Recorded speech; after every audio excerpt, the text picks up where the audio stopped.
After the original Olimar Odyssey, Nintendo had quite the task of both expanding the lore and the gameplay of the series in Pikmin 2, and they exceeded this at seemingly every turn. With new monsters, new treasure, and new places to uncover, the Pikmin universe grew exponentially with this entry. And then there was Louie. We hate Louie. But with that in mind, I'm your host, the Pikmin Professor 24 Kevin, here for 24 Kevintendo, and this is the story you might not know about Pikmin 2.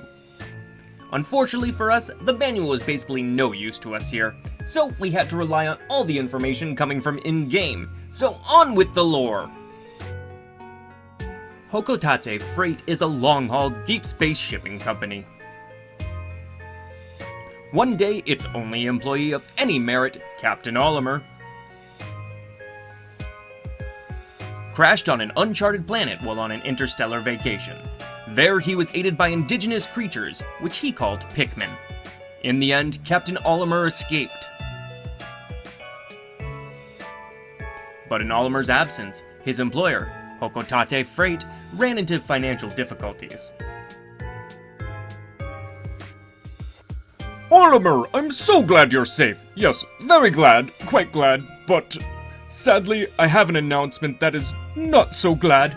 Our company is going under. Yes, we're finished. On his first mission, Louie here met a ravenous space bunny. And his entire load of golden Pick brand carrots was eaten. I took out an enormous loan to repay the debt from this loss. I decided to sell off corporate assets to repay the loan. But the only asset we had to sell was your ship, the SS Dolphin. As for the rest of our loan,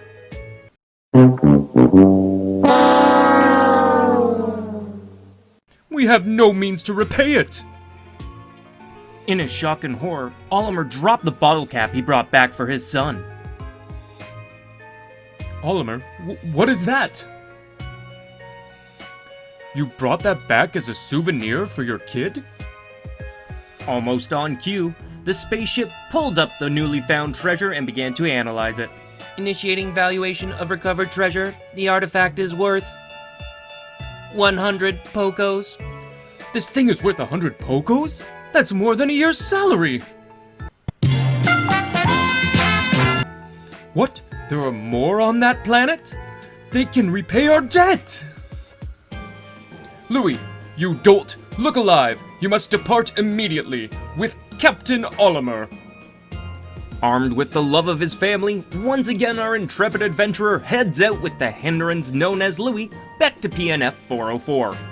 Louie and Olimar then proceed through the Awakening Wood, Perplexing Pool, and the Wistful Woods, doing battle with monsters and collecting all the treasures they could find. And if these treasures don't convince you that PNF 404 was Earth from a distant future, then I don't know what is.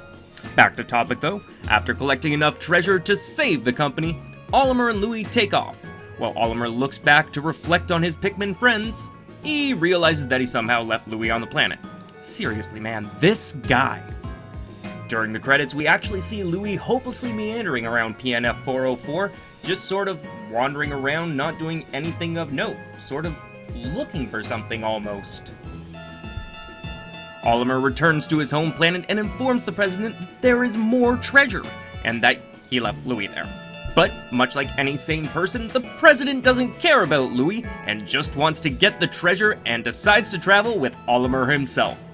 Traveling back to PNF 404, in their newly gold-gilded spaceship, Olimar and the president collect all the treasure that remains.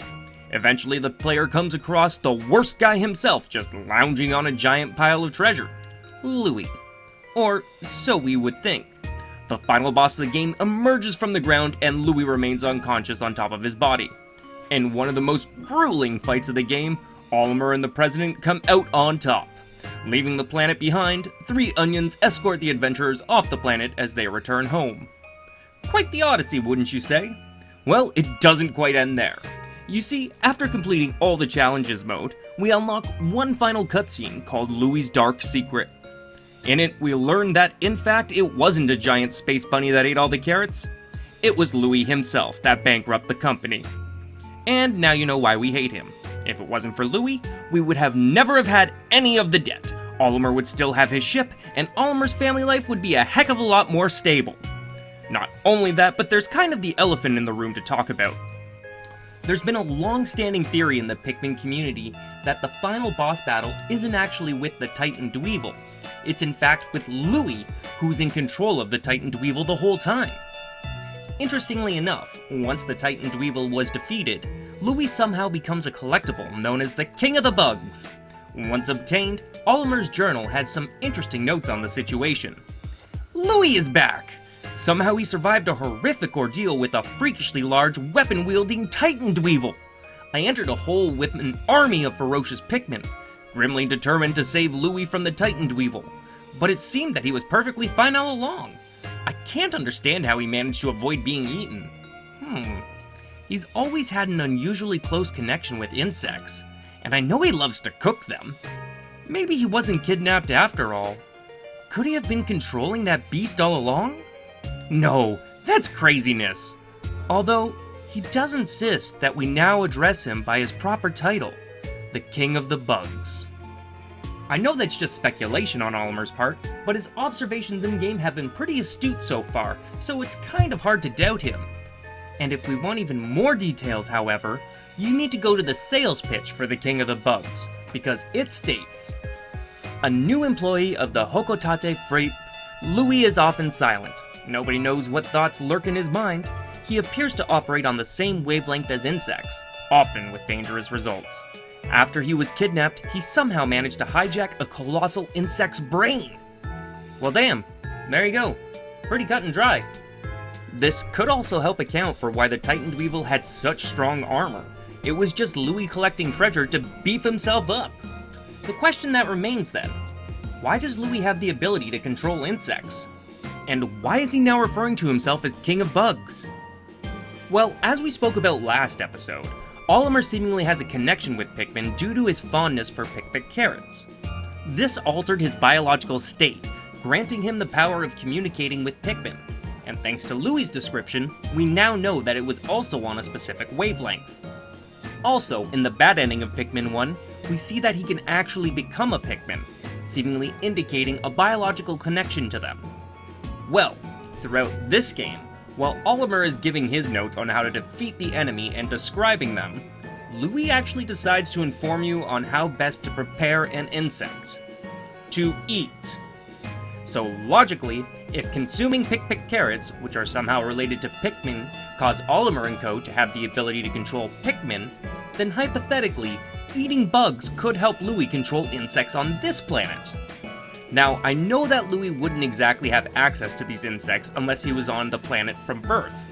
But if we look into the mail Louie receives from his grandmother over his missing stint, it actually gives us some pretty revealing information. Louie, we suddenly stopped hearing from you. Everything okay? If things get tough, you can always come home. I'll stock up on those pick carrots you love. Louie, are you eating well? When you were a boy, you were quite skinny, so I made you clean your plate. Be sure to cook suspicious food before eating it. At my age, reminiscing is wonderful. Louie, do you remember the hills behind our house? You hated to play outside, so I made you eat bugs and plants. Ah, memories. Louie, I sent you some of the preserved bugs food from home. You should be sharing some of them with your company president. As a kid, bugs loved you so much, always nibbling. Louie, you've sent absolutely no replies. I'm worried about you. I'd like to come see you, but I'm so old. All I can send you is preserved bug foods. Louie, I'm really relieved to know you're safe and sound. I'd heard you'd been eaten by a bug. They sure loved chewing on you as a boy. Guess you haven't changed. Louie, I heard that you completed your task. Congratulations. My little Louie has become an extraordinary man. How about visiting your dad? I've got bug juice. So as we can see, there are a few things that stick out in Louie's grandma's notes, and that's that he has always ate bugs and plants growing up. Working with the theory that pick carrots affect your biology if you eat enough of them, then it would stand to reason that even eating enough bugs, bug juice, or bug preserves could somehow influence your biology into controlling other insects. To take this even a little further, we actually learned that bugs always loved Louie as a kid, even nibbling on him a little bit. Hopefully not in a sexy way, because that would just be weird. Now, while that detail does seem a little odd, it might make sense that he started by eating pick carrots, and insects would be drawn to that due to the Pikmin biology, causing them to try and eat him. After realizing the abundance of insects they have available, and there potentially being a food shortage on their planet, this could have been the best alternative to stay healthy. And I know what some of you are thinking, there's no way the living creatures on planet Hokotate couldn't be the same as planet PNF 404. And you're 100% right with that assumption. However, there could be a stronger connection than we think. As we continue to get mail from home, we learn that Olimar and his family have a dog named Bulby. Interestingly enough, he forgot to eat one day and instead ate the family's whole supply of pick carrots. Dad, today I'm writing on behalf of Bulby. Mom and I forgot to feed him. He got skinny, but he's been eating a lot of pick carrots, so he'll be okay. Dad, our dog Bulby has been acting like a pig. He ate all our carrots. Have you really seen creatures on the planet that look just like Bulby?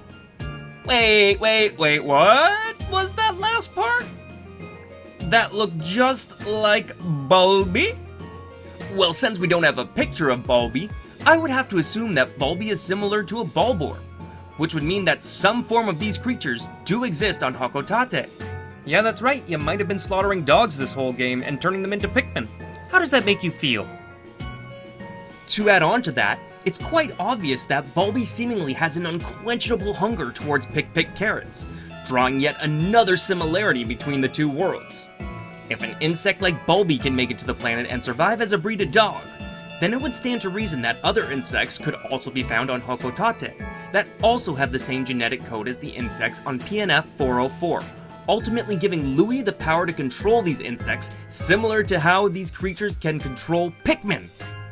And if you want a reason why these animals and plants are growing differently on different planets, well, these things have probably evolved over thousands and thousands of years, possibly even longer, as we know this is Earth in the distant future, as there are no longer any humans around. So given different locations on different planets, there could be different atmospheric pressures, different tropicalities. There are many different things that could affect how these things evolved on different planets. Therefore, it could indicate that these are some sort of the same species that just evolved differently on separate planets, possibly with the Pikmin evolving in order to defend themselves against Bulborbs and stuff, and them growing larger in order to defend themselves against Pikmin. It's a vicious cycle, but quite frankly, it's evolution!